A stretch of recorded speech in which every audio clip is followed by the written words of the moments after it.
I've been in your waters.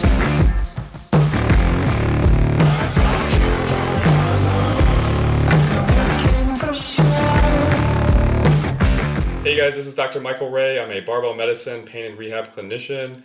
I'm coming to you today with a video about our latest blog that we just released regarding exercise and persistent pain. Now, in this blog, I review an article by Pulaski et al. Titled Exercise-Induced Hyperalgesia, a meta-analysis of exercise dosing for the treatment of chronic pain. If you're not familiar with hyperalgesia, it's just a fancy way of saying decreased pain perception. Now, we know that this is an important issue. Persistent pain is estimated to affect about 1.5 billion people worldwide today. And two of the mainstay treatments that are usually recommended are both education to the patient about pain and then also goal-oriented activity interventions or exercise. The difficult part about this discussion is we actually don't have a lot of solid data and good knowledge on what's an appropriate exercise dosage for patients dealing with persistent pain and in particularly specific pain states. That's something that Pulaski seeks to shed a little bit more light on. So Pulaski took data from a 2017 Cochrane review by Geenan and re-examined that data to see if we could have dosage effects with exercise on persistent pain states. Now, Geenan from the 2017 Cochrane review had this to say about the totality of evidence for exercise on persistent pain states. The evidence in this overview suggests that the broad spectrum of physical activity and exercise interventions assessed here, aerobic, strength, flexibility, range of motion, core or balance training programs, as well as yoga, Pilates, and Tai Chi, all potentially beneficial, though the evidence for benefit is low quality and inconsistent. The most commonly reported adverse events were increased soreness or muscle pain, which subsided after several weeks of the intervention. Physical activity and exercise may improve pain severity, as well as physical function and quality of life. So based on what Geenan had to say from the 2017 Cochrane review, it appears there was not exactly an overwhelming amount of evidential support for the recommendation of exercise or a particular dosage for individuals with persistent pain. In this new article by Pulaski et al., the authors sought to understand how altering the dose of exercise might affect pain. They say their primary objective is to test the hypothesis that the dose of exercise would impact the efficacy of exercise and physical movement-based therapy to reduce persistent or chronic pain.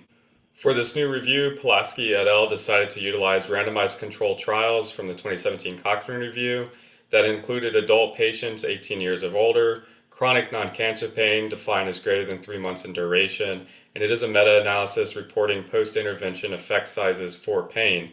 And the final caveat was the included articles had to be published in a peer-reviewed journal. Now, the Cochrane review originally included, 21 papers, 381 individual studies. Now, Pulaski ended up including 75 individual studies that met their inclusion criteria. The pain states that they looked at were inclusive of rheumatoid arthritis, osteoarthritis, fibromyalgia, low back pain, intermittent claudication, neck pain, spinal cord injury, and patellofemoral pain syndrome. Those are the included pain states. When they wanted to look at exercises' effects on those pain states, they then had to classify the exercises that were utilized in these interventions. And they did this kind of broadly. They classified exercise modalities as either strength or resistance training, aerobic exercise, either land or water, and then meditative movement therapy.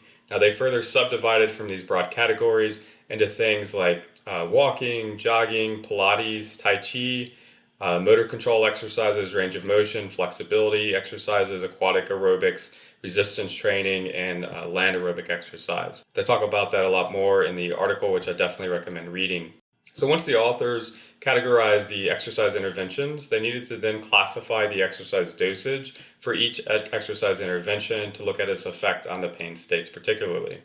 So they classified exercise dosage based off of frequency, intensity, time, and duration. Frequency was defined as the number of bouts of exercise performed within a week. So for example, if they performed the exercise intervention 3 times that week, then the frequency would be 3. Intensity was defined as absolute intensity, in which they took metabolic equivalent units, METs, and they multiplied that by the number of minutes performed in 1 week. For time, that was the cumulative amount of time in minutes the exercise was completed per week. So if they completed it 60 minutes in those 3 times per week, that would be 180 minutes of time per week. And finally, duration was the weeks the exercises were implemented in the study. So if the study went on for 12 weeks, then the duration was a 12-week intervention. So again, they just classified those into frequency, intensity, time, and duration for each exercise intervention, and then looked at how the dosage affects particular pain-based states.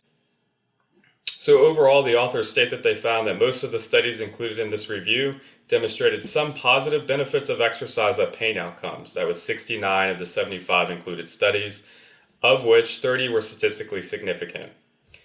So less than half. Of the statistically non-significant studies, 39 of 45 described positive trending benefits of exercise, while only 6 studies reported worse pain with exercise. Now that last part of that statement is kind of intriguing. When we see things like trending towards statistically significant, that's more of voodoo word trickery, where it's not really telling us anything meaningful, but rather perhaps is trying to support someone's bias of wanting to support exercise interventions for efficacious ways to help people with persistent pain. Trending towards statistically significant isn't very meaningful in this regard. So the recent article by Pulaski et al. Just further demonstrates our lack of knowledge regarding appropriate exercise dosage for those dealing with persistent pain. We seem to know that it's beneficial, but at what frequency, intensity, time, and duration, we're really not sure. It's not like the National Physical Activity Guidelines that we have in the US, where we have some understanding of an appropriate baseline level of dosage to incur health benefits on the participant. We're not quite there yet with persistent pain. We know it has a lot of positive benefits. We're just not sure what the appropriate dosage is. Now, this shouldn't be looked at as a net negative. The way that we can see this as clinicians is this means we can work collaboratively with patients to find what the appropriate dosage is for them based off of their goals, their ability to adhere long term, and most likely that's going to be related to something that they enjoy.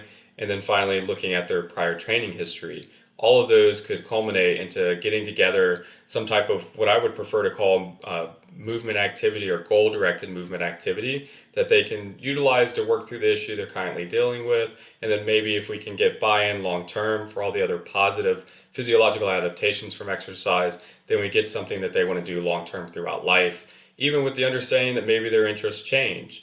It would be very easy as a member of the Barbell medicine team. I personally very much enjoyed resistance training, specifically with the barbell. But if someone came to me working through one of these pain-based states that they discuss in this paper, and they weren't very into barbell training, they knew that it wasn't something they're going to do in the future, and they just didn't have any interest, then I'm probably going to find other exercises to incur the effect that I'm looking for that they think they could adapt to their life long term.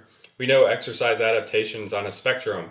If someone ceases doing the exercise the minute they leave our clinic, then it's probably not going to have a long-term benefit for them. One final point that I do think is important to state here, we do know that it's okay to allow patients dealing with persistent pain-based symptoms to exercise with pain. And there may be some short-term benefits in allowing such an approach by decreasing kinesiophobia, instilling self-efficacy, and teaching the patient that pain doesn't equal tissue damage, necessitating avoidance and protection. Hurt doesn't equal harm in this scenario. Either way, hopefully the findings from this review help stifle claims that one must do a particular exercise dosage, type, frequency, intensity, time, and duration to get themselves out of pain, and rather reframe focus on defining the patient's preferred exercise dosage based on activity history and individual goals.